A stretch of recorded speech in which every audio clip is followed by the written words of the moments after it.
Je suis Madame Diendé Dagégé, présidente du comité des femmes de la Fédération sénégalaise des associations de personnes handicapées.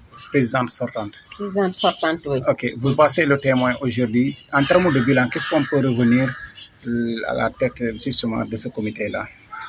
Merci beaucoup, Younoussa.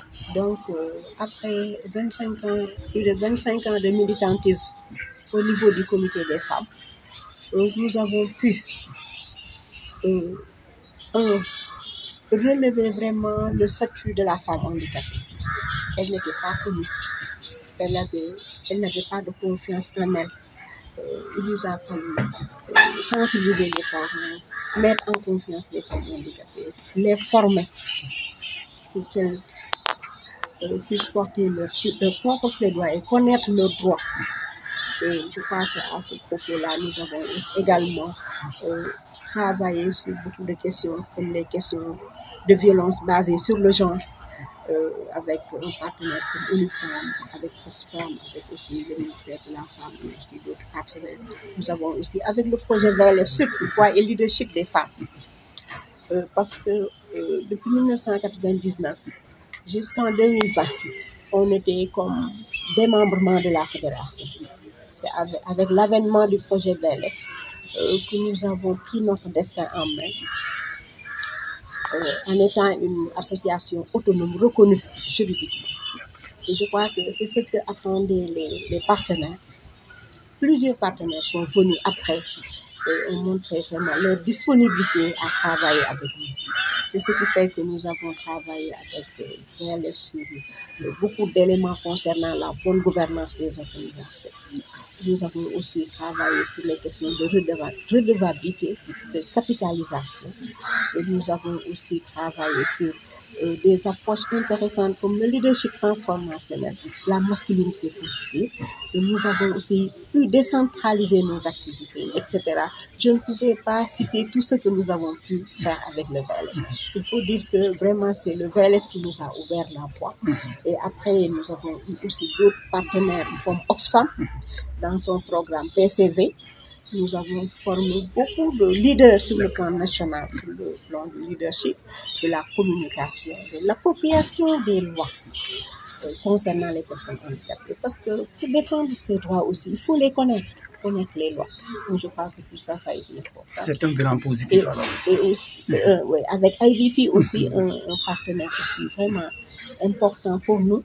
Nous avons travaillé sur la question de la santé et de la reproduction des personnes.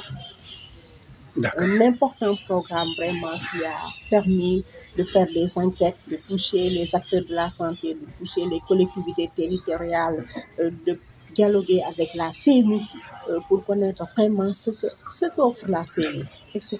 Et aussi bien d'autres activités dans le microcrédit, l'autonomisation des femmes handicapées, etc. Donc vraiment, et puis surtout, nous avons une émergence de femmes handicapées leaders qui peuvent vraiment prendre les destinées de ce comité-là. Donc je crois que tout ça, c'est un bilan extrêmement positif.